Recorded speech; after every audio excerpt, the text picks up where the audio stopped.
Admiral Yunho stood on the bridge of his massive warship looking out at the stars. The Eternal Dominion was the largest ship in the Keltharian Empire's fleet. It was so big that entire cities could fit inside it. Yunho had served the Empire for 50 years, and in all that time he had never seen anything that could challenge their power. The Keltharian Empire ruled over 3 galaxy clusters. They had conquered thousands of worlds and enslaved hundreds of different alien species. Their technology was ancient and powerful. Their ships could destroy planets with a single blast. No one dared to fight them anymore. "Admiral," called out his second-in-command, "we're getting strange readings from Sector 7. Yunho walked over to the sensor station. The young officer looked confused as he stared at his screens. "What kind of readings?" Yunho asked. "Something just appeared out of nowhere, sir. But it's not using any FTL drive we know about. No energy signature, no warp distortion, nothing. It just appeared." Yunho frowned. In his long career, he had seen every type of faster-than-light travel. The Empire had studied and cataloged them all. "Show me," he ordered. On the main screen, a small ship appeared. It was tiny compared to Keltharian vessels, no bigger than one of their fighter craft, but something about it was different. It moved in a way that didn't make sense. It seemed to slide through space without any visible propulsion. "Try to contact them," Yunho said. Meanwhile, far away on the small ship, Captain Somin was celebrating. She had just completed humanity's first successful quantum tunnel jump. The wandering star had traveled farther than any human ship before. Somin was only 30 years old, but she was already one of Earth's best pilots. "We did it," she shouted to her crew of 5. "We actually did it." Her engineer, a young man named Bongsu, was checking all the systems. "Everything looks good, Captain. The quantum drive worked perfectly." Somin looked at the star charts. They were in a completely unknown region of space. Earth scientists had hoped they might find new worlds here, maybe even other intelligent life. But Somin never expected to find anything like what appeared on her sensors. "Captain," said her communications officer, "I'm picking up massive energy signatures. There are huge ships out there." Somin's excitement turned to worry. The ships on her screen were enormous. Each one was the size of a small moon. There were dozens of them all moving in perfect formation. "They're trying to contact us," the communications officer said. "Put it through," Somin ordered. A harsh voice filled the bridge. The alien was speaking in a language they didn't understand, but the tone was clear. It sounded like a demand. "Can you translate it?" Somin asked. "Working on it," the communications officer replied. After a few moments, he looked up with fear in his eyes. "They're ordering us to surrender immediately. They want us to shut down our engines and prepare to be boarded." Somin felt her heart racing. These aliens clearly saw humans as enemies. She had to think fast. Her small ship couldn't fight these giants, but maybe they didn't have to. "Bongsu, can we make another quantum jump? The drive needs a few minutes to recharge, but yes, get us ready. We're leaving." On the Keltharian flagship, Admiral Yunho watched as the small alien ship ignored their surrender demand. "They're not responding," his communications officer reported. "Then we'll take them by force," Yunho said. Launch fighters. 12 Keltharian fighter craft launched from the flagship. Each one was larger than the alien ship, and they were armed with weapons that could cut through any known armor. They moved to surround the strange vessel. But before they could reach it, something impossible happened. The alien ship simply vanished. Not destroyed, not hidden, completely gone. The fighters found nothing but empty space. "Where did it go?" Yunho demanded. His sensor officer was frantically checking his equipment. "I don't know, sir." "It didn't explode. It didn't cloak. It just disappeared." "That's impossible." "Yes, sir. But it happened." On Earth, Somin's ship emerged from the quantum tunnel near Jupiter. The crew was quiet, still shocked by what they had seen. They had made contact with aliens, but not the friendly kind that Earth scientists had hoped for. Somin immediately sent a message to Earth's colonial defense fleet. Within hours, she was standing in front of Admiral Dongwu, the head of humanity's military forces. "Tell me everything," Dongwu said. Somin described the massive alien ships and their immediate demand for surrender. "They didn't try to communicate or learn about us," she explained. "They just wanted us to give up." Admiral Dongwu was an old man who had spent his life preparing for this moment. Earth's leaders had always known that someday, humanity might encounter hostile aliens, but they had hoped to have more time to prepare. "How many ships did you see?" he asked. "Dozens in that one fleet. but their formation suggested they were just a small part of something much larger. Dongwu nodded grimly. And they couldn't track your quantum jumps? No, sir. They seemed completely confused when we disappeared. That was the first piece of good news. Earth's quantum tunnel technology was still secret. Back in Keltharian space, Admiral Yunho was meeting with the Empire's top scientists. Chief researcher Heiwan had studied the sensor data for days, but she had no answers. The ship used no known form of FTL travel, she reported. It created no warp bubble, no hyperspace distortion, no subspace ripple. According to our understanding of physics, what they did should be impossible. But they did it, Yunho pointed out. Yes. Which means either our physics are wrong, or they have technology far beyond our understanding. Emperor Taijun received the report at his palace on the Keltharian homeworld. He was an ancient ruler who had seen the Empire grow from a single world to a galactic superpower. In all his years, no one had ever challenged Keltharian dominance. One small ship, he said dismissively. Probably just a scout from some minor civilization. Send a patrol fleet to investigate. Yes, Your Majesty, his aide replied.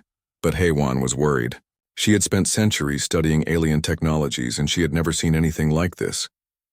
The unknown ship had capabilities that could change everything. If this species had more ships with the same technology, the Empire might face its first real threat in thousands of years. She decided to keep studying the data.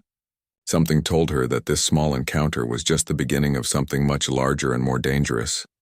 3 weeks had passed since the strange ship disappeared. Commander Jinne was getting frustrated.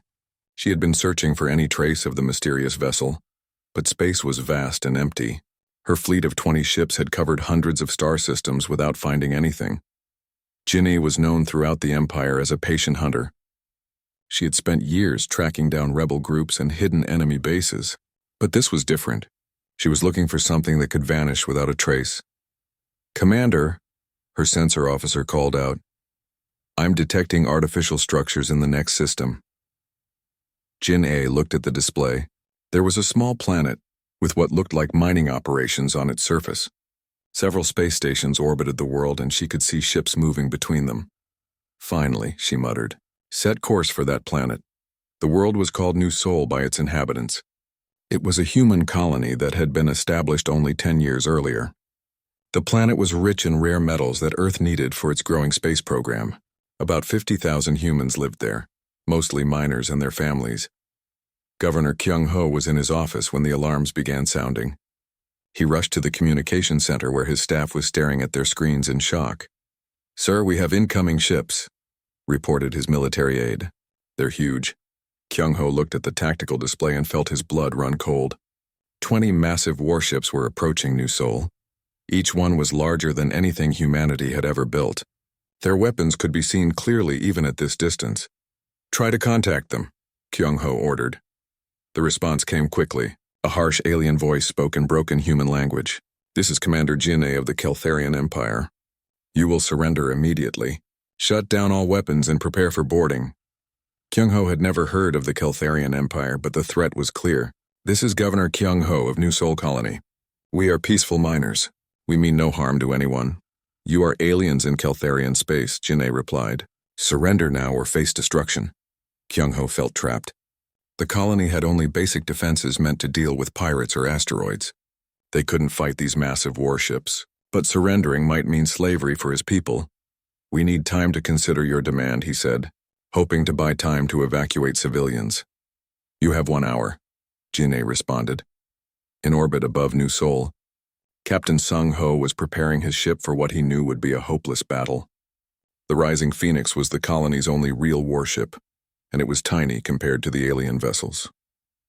But it was his job to protect the colony. Sung-ho had been a military pilot for 15 years.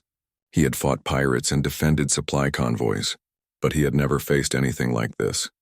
His ship had good weapons and strong shields, but against 20 enemy dreadnoughts, it wouldn't last 5 minutes, Captain, his weapons officer said. We're receiving evacuation requests from the surface. How many can we save? Sung-ho asked. Maybe 1,000 people if we pack them in tight. Sung-ho looked at the display showing 50,000 colonists on the surface. There wasn't time to save them all, even if he had 100 ships like his. The hour passed quickly. Governor Kyung-ho made the hardest decision of his life. "I cannot surrender my people to slavery," he told Commander Jin-A. "We will defend ourselves." Jin-A wasn't surprised. Most species chose to fight rather than submit peacefully. It always ended the same way. "Begin the demonstration," she ordered. The Keltharian flagship powered up its main weapon. It was a planet killer, designed to crack worlds apart with a single shot. But Jin-A didn't want to destroy the entire planet. She wanted to leave some survivors to tell others about Keltharian power. The beam struck the planet's northern continent. In seconds, an area the size of a large country was turned to molten rock. Cities, mines, and forests simply ceased to exist. 25,000 people died instantly. On the surface, Governor Kyung-ho watched the destruction through his office window. Half of his world was burning. The Keltharians had made their point clearly. Captain Sung-ho saw the attack from orbit. His rage burned hotter than the flames on the planet below. These aliens had murdered innocent civilians without even trying to negotiate. They were monsters. "All ships attack," he transmitted to the small colonial defense force. The Rising Phoenix and 3 smaller patrol boats charged toward the Keltharian fleet. It was suicide, but Sung-ho couldn't just watch while his people died. The Keltharian point defense systems activated. Beam weapons and missile launchers tracked the incoming human ships. In seconds, 2 of the patrol boats exploded. The third was crippled and drifting, but Sung-ho's ship was different. It had been upgraded with Earth's latest technology, including experimental quantum shields. The Keltharian weapons hit his ship but couldn't penetrate its defenses. Ginny watched with interest as the small human ship survived her fleet's opening barrage. "Focus all fire on that vessel," she ordered. Dozens of weapons targeted the Rising Phoenix. Sung-ho knew his shields wouldn't last long against that kind of firepower, but he had one advantage the Keltharians didn't know about. "Emergency quantum jump," he shouted. His engineer, a young woman named Hye-jin, activated the experimental drive. The ship vanished just as the concentrated enemy fire reached its position. Ginny stared at the empty space where the human ship had been. "Where did it go?" she demanded. "Unknown, Commander. It used the same technology as the ship we encountered 3 weeks ago." Jin-A felt a chill of understanding. These humans had the same vanishing technology. That meant the small scout ship hadn't been alone. There was an entire civilization out there with this impossible ability. The Rising Phoenix emerged from quantum space near Earth. Sung-ho's ship was badly damaged, but his crew was alive. More importantly, they had recorded everything that happened at New Seoul. Admiral Dong-woo watched the recordings in silence. When they finished, his face was grim. "How many people?" he asked. 25,000 confirmed dead," Sung-ho reported. "The rest of the colony surrendered after seeing what the aliens could do." Dong-woo nodded. He had expected something like this, but seeing it happen was still shocking.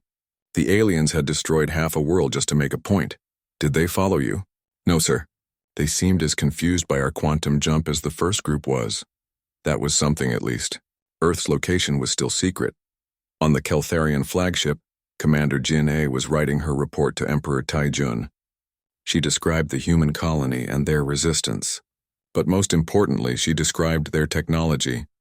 "The humans have ships that can disappear instantly," she wrote. "They use no known form of FTL travel. This technology could be very dangerous if they have many ships." When Emperor Taijun read the report, he wasn't worried. So what if the humans could run away? The Empire had faced cowards before. They always came back eventually, and when they did, the Keltharian fleet would be waiting. "Send Admiral Yoon-ho with a full pacification fleet," he ordered. 1,000 ships should be enough to crush these humans completely. But Jin-A remained troubled. She had seen something in the human pilot's eyes during the battle. It wasn't fear or desperation. It was cold, calculating rage. The humans weren't just going to run and hide. They were going to fight back. She decided to request additional ships for her investigation fleet. If the humans were planning something, she wanted to be ready. The emergency meeting began at dawn. Earth's most important leaders gathered in the deep underground bunker that served as the Colonial Defense Council's headquarters. Admiral Dong-woo stood before a holographic display showing the burned remains of New Seoul. "Ladies and gentlemen," he began, "we are at war." The room fell silent. Everyone had seen Captain Sung-ho's recordings. They knew what the Keltharian Empire could do. Cities turned to glass in seconds. Millions of people killed without warning. How long do we have? Asked President Nari, Earth's civilian leader. Based on the enemy fleet's last known position and their apparent travel speed, we estimate 3 months before they reach our solar system, Dongwu replied. Director Min-sik, head of Earth's intelligence service, leaned forward. How many ships are we talking about? Our sensors detected at least 20 vessels at New Seoul. But based on what Governor Kyung-ho told us before communication was lost, the Keltharians mentioned this was just a small patrol. We should expect much larger forces. The numbers were terrifying. Earth's entire space fleet consisted of only 50 warships, most of them much smaller than what the humans had faced at New Seoul. Against a galactic empire with thousands of ships, they didn't stand a chance in a direct fight. There is one advantage we have, said Dr. Yoonji, Earth's leading quantum physicist. She was a small woman with gray hair, but her mind was one of the sharpest in human history. They don't understand our quantum tunnel technology. Explain, Admiral Dongwu said. Yoonji activated her own holographic display. The enemy ships use conventional faster-than-light travel. They create a bubble in space-time and ride it to their destination. It's predictable and leaves a clear energy signature. She pressed a button and the display changed. Our quantum tunnels work completely differently. We don't travel through space at all. We step outside of normal space-time, move to where we want to be, and step back in. To outside observers, we simply vanish and reappear. Can we use that militarily? Asked General Changmin, head of Earth's ground forces. That's what I've been working on, Yoonji replied. Instead of just using quantum tunnels for travel, we can weaponize them. Imagine being able to attack anywhere in the galaxy without warning, then disappear before the enemy can fight back. The idea was revolutionary. Traditional space warfare was about big ships with big guns shooting at each other across vast distances. But quantum warfare would be completely different. Ships could appear inside enemy formations, deliver devastating attacks, and vanish before return fire could be targeted. How soon can you have working prototypes? Dongwu asked. Give me 6 weeks, Yoonji said. But I'll need volunteers for testing. This technology is dangerous. Some of our early experiments have had accidents. Everyone in the room knew what she meant. 3 test ships had been lost in quantum space, their crews never found. But desperate times called for desperate measures. Captain Jiho stepped forward. I volunteer for the first mission. Jiho was one of Earth's best pilots, known for taking on impossible assignments. His ship, the Shadow Walker, was already equipped with the most advanced stealth systems humanity had ever built. What kind of mission? Dongwu asked. We need intelligence, Jiho replied. If we're going to fight this empire, we need to know what we're up against. Let me take my ship deep into their territory and see what they have. It was incredibly dangerous. One man, alone in a single ship, traveling into the heart of an enemy empire that controlled half the galaxy. But the information would be invaluable. Approved, Dongwu said. But you wait until Dr. Yoonji has finished upgrading your quantum systems. Meanwhile, engineer Na Young was working in Earth's most secret laboratory. She had been tasked with turning quantum tunnel technology into weapons of war. The physics were complex, but the basic idea was simple. If you could open a quantum tunnel inside an enemy ship, you could destroy it from within. The problem, she explained to her team, is controlling where the tunnel opens. Get it wrong and we might accidentally destroy our own ships. Her assistant, a young man named Taeho, looked worried. What happens if someone gets caught in a quantum tunnel? Na Young had seen the test footage. It wasn't pleasant. They get scattered across multiple dimensions, she said quietly. It's not a good way to die, but they had to try. Earth's survival depended on finding a way to fight back against overwhelming odds. The first weapons test took place in the asteroid belt. An old cargo ship was used as a target, positioned 1,000,000 kilometers away from the test platform. Na Young activated her prototype quantum torpedo. The weapon vanished from the launch tube and reappeared inside the target ship's engine room. The explosion was spectacular, tearing the vessel apart from within. There was no defense against an attack that came from inside your own ship. It works, Na Young whispered. Then louder, it works. But success came with a price. The quantum torpedo had been expensive to build and used enormous amounts of energy. Earth's factories would have to work day and night to produce enough of them for a real battle. Captain Jiho's upgraded ship launched 3 weeks later. The Shadow Walker now had the most advanced quantum tunnel drive ever built. along with sensors designed to penetrate deep into enemy territory undetected. His journey took him through dozens of star systems controlled by the Keltharian Empire. What he saw amazed and horrified him. Every habitable world was covered with cities and factories. Massive shipyards built new vessels constantly. The Empire's industrial capacity was beyond anything humanity had imagined. But Jiho also noticed something important. The Keltharian ships were old designs, unchanged for centuries. Their weapons were powerful but predictable. Their defenses were strong but inflexible. The Empire had grown comfortable with their dominance and had stopped innovating. In the Kellan system, Jiho witnessed a Keltharian patrol destroying a rebel base on an asteroid. The attack was brutal and efficient, but it followed a standard pattern. First, the ships surrounded the target. Then they demanded surrender. Finally, they destroyed everything with overwhelming firepower. They're predictable, Jiho noted in his log. They've been winning the same way for so long that they don't know how to adapt to new tactics. His most important discovery came at a major Keltharian supply depot. Hundreds of cargo ships moved in carefully planned routes, delivering food and materials to military bases throughout the region. The entire system was automated and precise, and completely vulnerable to disruption, Jiho realized. He recorded everything and began his journey back to Earth. The information he had gathered would change everything about humanity's war plans. Back on Earth, the quantum weapons program was expanding rapidly. Dr. Yunji had solved the energy problem by creating smaller, more efficient tunnels. Nayang had developed quantum mines that could be deployed anywhere and activated remotely. Most importantly, they had created the quantum phase drive. Ships equipped with this technology could briefly step outside normal space, making them invisible to sensors and immune to weapons fire. It only lasted for a few seconds at a time, but those seconds could mean the difference between life and death. Admiral Dongwu reviewed the progress reports with growing hope. Humanity was still vastly outnumbered, but they now had weapons and tactics the enemy had never seen before. If they were clever and lucky, they might actually have a chance. How many ships can we upgrade before the enemy arrives? He asked. 25 of our best vessels, replied Dr. Yunji. It's not many, but each one will have capabilities the Keltharians can't match. Then we'll have to make them count, Dongwu said, because if we lose, Earth dies. Admiral Yunho stood on the bridge of his flagship, watching 1,000 Keltharian warships move through space in perfect formation. The sight filled him with pride. This was the largest fleet ever assembled for a single campaign. No force in the galaxy could stand against such overwhelming power. Admiral, his navigation officer called out, we'll reach the human home system in 48 hours. Excellent, Yunho replied.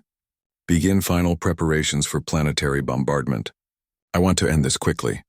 The Keltharian pacification fleet was truly massive. Besides the 1,000 warships, there were supply vessels, troop transports, and mobile shipyards. It was less a battle fleet and more a moving city, designed to conquer and occupy entire star systems. Each warship carried enough firepower to destroy a planet. Together, they could turn multiple worlds into asteroid fields within hours. The humans would have no choice but to surrender immediately. But something strange had been happening during the long journey to human space. Ships had begun disappearing from the fleet's outer edges, not destroyed in battle, not damaged by accidents, simply gone. Security Chief Wu Jin had been investigating the disappearances for weeks. He stood in Admiral Yunho's private office looking frustrated and confused. We've lost 17 ships so far, he reported. All of them were on patrol duty at the fleet's perimeter. Enemy action? Yunho asked. That's what I thought at first. But there's no debris, no distress signals, no evidence of weapons fire. The ships just vanished from our sensors, Yunho frowned. 17 ships was a tiny fraction of his massive fleet, but it was still disturbing.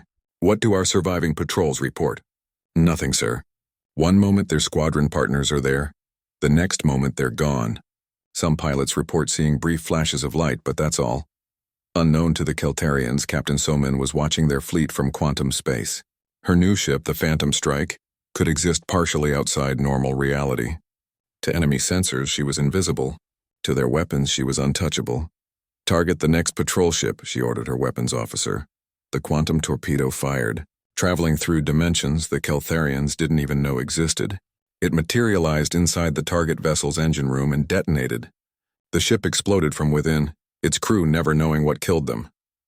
Another one down. So-min noted grimly. How many does that make? 17, her tactical officer replied. But there are still nearly 1,000 left. So-min was part of humanity's new Phantom fleet. 25 ships equipped with quantum phase technology were shadowing the Keltharian armada. Their mission was simple: reduce enemy numbers before the final battle at Earth. The psychological effect was working better than anyone had hoped.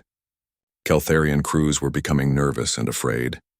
They had never faced an invisible enemy before. On the Keltharian homeworld, Minister Hyun-soo was receiving troubling reports from across the Empire. Supply convoys were disappearing. Communication relays were going silent. Entire star systems had stopped responding to Imperial commands. How widespread is this? He asked his intelligence chief. At least 50 systems have reported problems, came the reply. But the pattern makes no sense. The attacks are happening simultaneously across thousands of light years. Hyun-soo studied the reports carefully. The Empire controlled over 10,000 star systems, but someone was striking at dozens of them at the same time. It should have been impossible for any enemy to coordinate attacks across such vast distances. What he didn't know was that Captain Ji-ho had mapped the Empire's supply routes perfectly. Human strike teams were using quantum tunnels to hit critical infrastructure throughout Keltharian space. A cargo convoy would be traveling through hyperspace one moment, then find itself floating in deep space the next, its crew left to suffocate in the void. The attacks were surgical and precise. Humans weren't trying to conquer territory or kill massive numbers of enemies. They were destroying the Empire's ability to function as a unified force. Back with the main fleet, Admiral Yoon-ho was growing concerned. The mysterious disappearances continued, and now his communications with the Empire were becoming unreliable. Several messages from High Command had failed to arrive, and his attempts to contact outlying bases received no response. "Sir," his communications officer said, "we're receiving a priority message from the homeworld." The holographic image of Emperor Taijun appeared on the bridge. Even across the vast distance, Yoon-ho could see that his ruler looked worried. "Admiral, what is your current status?" "We are approaching the human system as planned, Your Majesty. Minor harassment from enemy forces, but nothing that threatens the mission." "Minor harassment?" The Emperor's voice was sharp. "We've lost contact with hundreds of systems. Our supply lines are collapsing. This is not minor harassment." Yoon-ho was shocked. He knew about the ship disappearances in his own fleet, but he had no idea the attacks were so widespread. "We've detected no major enemy forces, Your Majesty, just small raids by invisible ships. Then how are they attacking our entire empire at once?" the Emperor demanded. Before Yoon-ho could answer, alarms began sounding throughout his ship. His tactical officer was shouting over the noise. "Admiral, we have unknown contacts materializing throughout the fleet."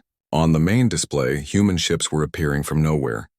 Not at the fleet's edges where they could be surrounded, but right in the middle of the formation. The Phantom vessels fired their weapons and vanished again before the Keltharians could respond. "All ships return fire," Yoon-ho ordered, but there was nothing to shoot at. The human ships had already disappeared back into quantum space. Behind them, they left 6 burning Keltharian vessels and complete chaos in the Imperial formation. Captain So-min smiled grimly as the Phantom strike phased back into normal space far from the enemy fleet. The coordinated attack had worked perfectly. 25 human ships had struck simultaneously, targeting command vessels and supply ships. "Damage report on the enemy fleet?" she asked. 15 ships destroyed, 37 damaged, her sensor officer replied. "They're breaking formation to search for us." That was exactly what the humans wanted. A scattered enemy fleet was much easier to pick off one ship at a time. On his flagship, Admiral Yoon-ho was trying to restore order. His perfect formation was gone, replaced by hundreds of ships moving in random directions searching for an enemy they couldn't see. "Recall all vessels," he ordered. "Reform the battle line." But the human attacks continued. Every time Keltharian ships tried to regroup, Phantom vessels would appear among them, strike quickly and vanish. The psychological pressure was enormous. Wu Jin approached the Admiral with a pale face. "Sir, we're receiving reports of panic among some crews. Several captains are requesting permission to retreat." Yoon-ho felt his blood run cold. Retreat? The Keltharian military had never retreated from anything in 1,000 years. But his crews had never faced an enemy like this before. Denied, he said firmly. We continue to the human homeworld. Once we destroy their planet, these attacks will stop. But privately, Yunho was beginning to doubt his own words. How do you fight ghosts? How do you defeat an enemy that can strike anywhere and vanish without a trace? The human tactics were unlike anything in Keltharian military doctrine. For centuries, the Empire had won through overwhelming force applied directly, but the humans refused to fight that kind of battle. They struck from shadows and melted away before retaliation was possible. Sir, his navigation officer said quietly, some of the outer patrol ships are requesting to join the main formation. They don't want to be alone out there. Yunho understood their fear. Being isolated made them easy targets for the phantom ships. But pulling in the patrols would leave the fleet blind to enemy movements. He made his decision. Grant the request. Bring all ships into close formation. It was exactly what the humans had been hoping for. With the Keltharian fleet bunched together, a single quantum torpedo could damage multiple ships at once. Captain Somin prepared her strike teams for the final approach to Earth's solar system. The real battle was about to begin. Emperor Taijun paced across the marble floor of his throne room, his ancient face twisted with rage and confusion. Reports were flooding in from every corner of his empire, and none of them made sense. How could one small species be attacking thousands of worlds simultaneously? Your Majesty, his aide said nervously, General Jae-sung requests an immediate audience. Send him in, the Emperor growled. General Jae-sung had served the Empire for over 2 centuries. He was the architect of a dozen successful campaigns and had never lost a battle. But today he looked older than his years. Your Majesty, we must face the truth, he began. These humans have capabilities we cannot counter. Their ships appear and disappear at will. Our forces cannot track them or predict their attacks. So what do you suggest? Taijun demanded. A direct strike at their homeworld. Admiral Yunho's fleet is almost in position. If we can destroy Earth itself, the attacks across the Empire should stop. It was a desperate plan, but the Emperor was running out of options. Do it, he ordered. But even as he spoke, new reports arrived. The Voltarn sector had gone completely dark. The industrial worlds of Keth Prime were under attack. Rebel groups on a dozen planets were rising up, sensing the Empire's weakness. Meanwhile, Dr. Haewon was working frantically in her laboratory trying to understand human technology. She had studied the sensor data from hundreds of encounters, but the physics made no sense according to Keltharian science. It's as if they step outside reality itself, she muttered to her assistant. But that should be impossible. Her assistant, a young scientist named Kolven, looked up from his calculations. What if our understanding of reality is wrong? What if there are dimensions we haven't discovered? Haewon considered this. The Keltharian Empire was ancient and proud of its scientific achievements.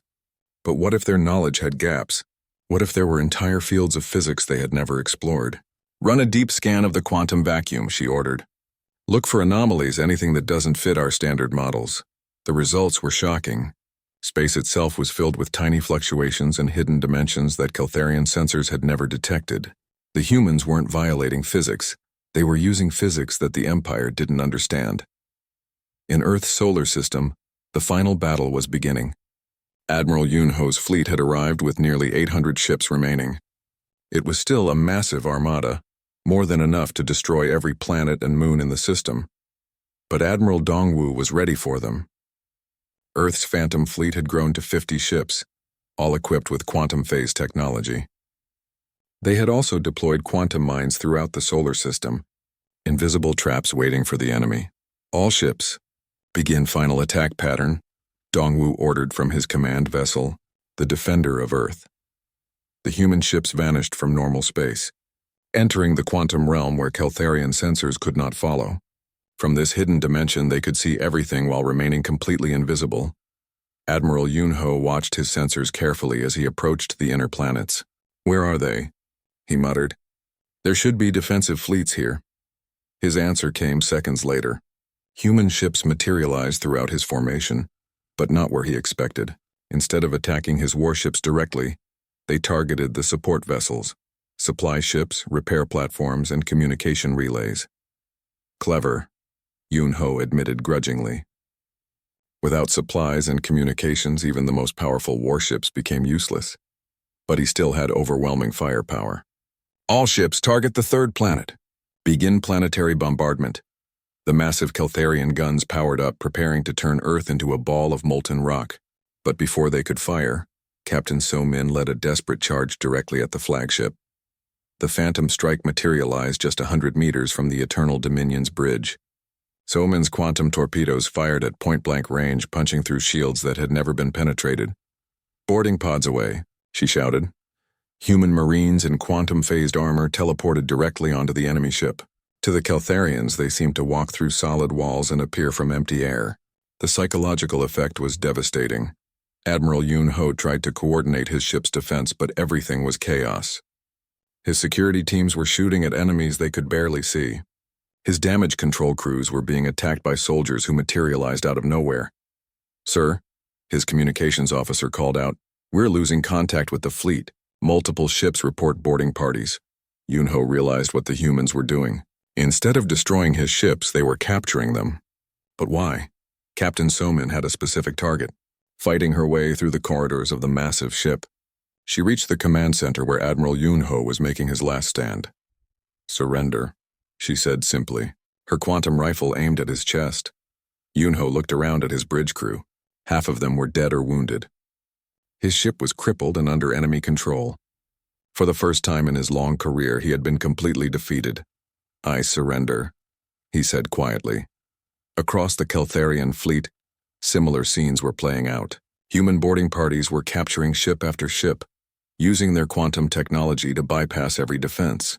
The few Keltharian vessels that tried to escape found their path blocked by quantum mines that appeared from nowhere. Emperor Tai-Jun watched the disaster unfold from his throne room. In less than 6 hours, his mighty fleet had been destroyed or captured.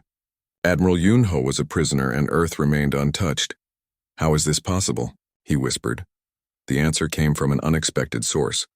Dr. Haewon entered the throne room without being announced, her face grim with understanding. "Your Majesty, I know how they do it," she said. "The humans have mastered quantum mechanics in ways we never imagined. They can exist in multiple dimensions simultaneously. To them, our ships are like paper boats on a pond, visible and vulnerable from directions we cannot see. Can we counter this technology?" Haewon shook her head. "It would take centuries to develop similar capabilities. The humans have a fundamental understanding of reality that we lack." The Emperor felt his legs give out beneath him. He collapsed onto his throne, suddenly looking every one of his 1,000 years. The empire he had built was crumbling around him. News of the fleet's defeat spread quickly throughout Keltharian space. On worlds that had been oppressed for centuries, rebellions began. Species that had been enslaved saw their chance for freedom and took it. General Jae-sung tried to organize a defense of the homeworld, but it was too late. Human ships were already appearing throughout the capital system. Not to destroy but to capture. They wanted to end the war, not commit genocide. Captain Mun-hee led the final assault on the Emperor's palace. Her quantum-phased Marines walked through the palace walls as if they were made of air. The Imperial Guard, despite their advanced weapons and armor, could not fight enemies they could not touch. The Emperor was found in his throne room, sitting alone and staring at the holographic displays showing the collapse of his empire. When the human soldiers appeared before him, he did not resist. "I am Captain Mun-hee of the Earth Colonial Defense Fleet," she announced. "By authority of the Human Coalition, you are under arrest for crimes against sapient species." Tae-jun looked up at her with tired eyes. "How did you do it?" "How did so few defeat so many?" Mun-hee considered the question. "You stopped learning," she said finally. "Your empire was so powerful that you thought you knew everything. We had to keep learning just to survive." Within days, the Keltharian Empire simply ceased to exist. Without their emperor and military leadership, the vast bureaucracy collapsed. Worlds that had been connected for millennia suddenly found themselves independent. Some regions fell into chaos and civil war. But many more welcomed the human peacekeepers who arrived to help maintain order. Species that had been enemies under the Empire began working together to build something new. Admiral Dongwu established his headquarters on the former imperial capital. His first order was to locate and free all political prisoners and slaves. His second was to begin negotiations with the various species and factions that had emerged from the Empire's collapse. "This is just the beginning," he told his staff. "We've won the war, but now we have to win the peace."